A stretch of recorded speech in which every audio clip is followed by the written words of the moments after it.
Hi, I'm Adia Chaturvedi, and my presentation today is on Key Concept 6.3, which is interdependence. Let's start off today with a quick video overview on interdependence.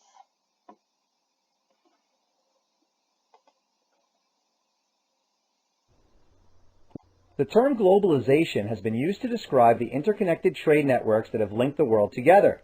Those who support globalization point to a peaceful coexisting world community, an increase in jobs and trade within developing countries, freer trade and lower consumer prices, and overall improvement in global standard of living. Opponents of globalization say that developed nations lose higher paying jobs as multinational corporations profit by moving factories overseas. In addition, homogenization occurs as the cultural landscapes across the world become quite similar. Also, opponents fear a loss of nationalism and autonomy in their own countries. Here's some important global entities you should know. The European Union is a political union between certain European nations.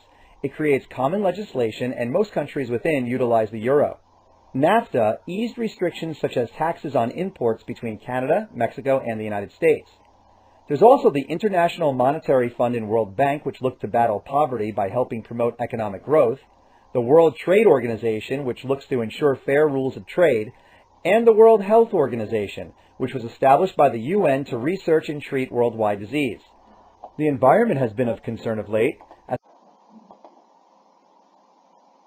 Alright, so now for an introduction. Though the term globalization is relatively new, the process is one that has been occurring for thousands of years. Empires from the Chinese to the Ottoman relied on trade routes such as the Silk Road and Indian Ocean maritime routes to carry ideas, religions, technologies, and diseases, promoting massive cultural diffusion. Modern globalization accelerated following World War II, with capitalist countries emerging as clear victors of the war, with the United States of America at the helm. Globalization meant increased interdependence as world economies, goods, services, people, and ideas became interconnected.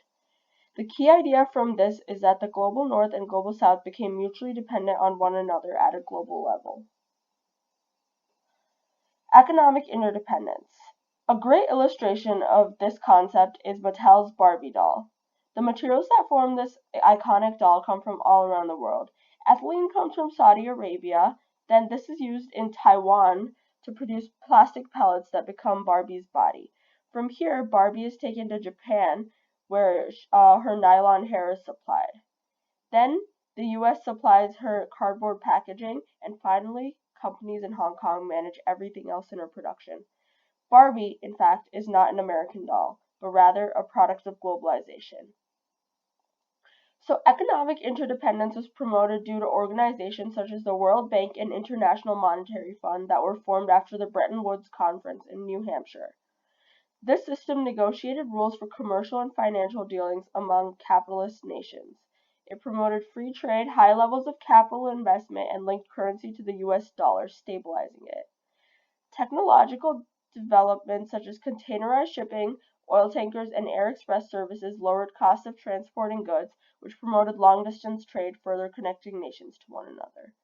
The internet was another form of technology that provided communication infrastructure for the globalizing planet. The development of the global south furthered economic interdependence. Now for some review questions. So, what conference following World War II promoted the formation of organizations such as the World Bank and International Monetary Fund?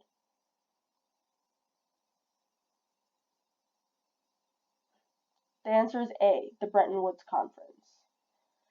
The next question is, which of the following is an example of new technology that fueled trade?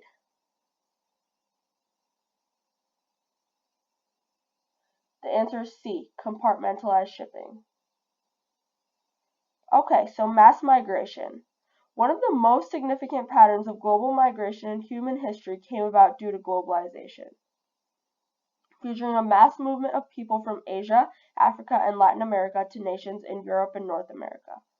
Both skilled and unskilled workers took advantage of opportunities these new countries presented them with skilled workers from countries such as India and China taking up work as engineers and doctors in the global north, while labor migrants from Mexico and Haiti typically worked in manual labor in these countries.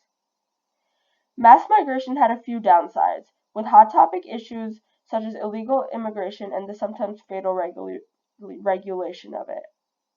The money many of these migrants sent back to their families in the form of remittances made up for a significant portion of economies in their home countries. The presence of migrants in the global north has prompted significant social discussion, conflict, and cultural diffusion. Okay, so what is one example of the work done by many of the labor migrants from nations such as Mexico and Haiti?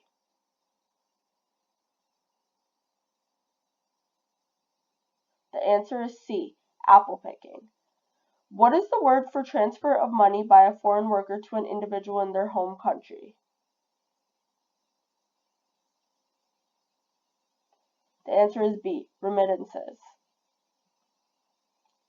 So now for an overview. Globalization had a massive impact on the world and prompted growth and also had downsides. The positives of interdependence and globalization included economic growth, with the total world output growing from $7 trillion to $73 trillion between 1950 and 2009. The creation of wealth also prompted higher life expectancy rates, and infant mortality declined significantly. Globalization also prompted the spread of culture and ideas, which furthered innovation, art, and literature. The downsides of interdependence included the instability of the world economy, as nations became increasingly reliant on one another for goods and services. Equality was another issue that arose in the globalized world, as the wealth gap between the rich and poor widened on a global scale, with the developed global north and developing global south, and also within individual nations themselves, such as the United States and China. Movements have risen counteracting globalization, reflecting various viewpoints, but largely agreeing that free trade and corporate globalization have led to decreased labor standards and have been detrimental to the environment. Globalization has prompted an American empire and made the world highly interdependent. The final review question is, what is one downside of globalization and interdependence?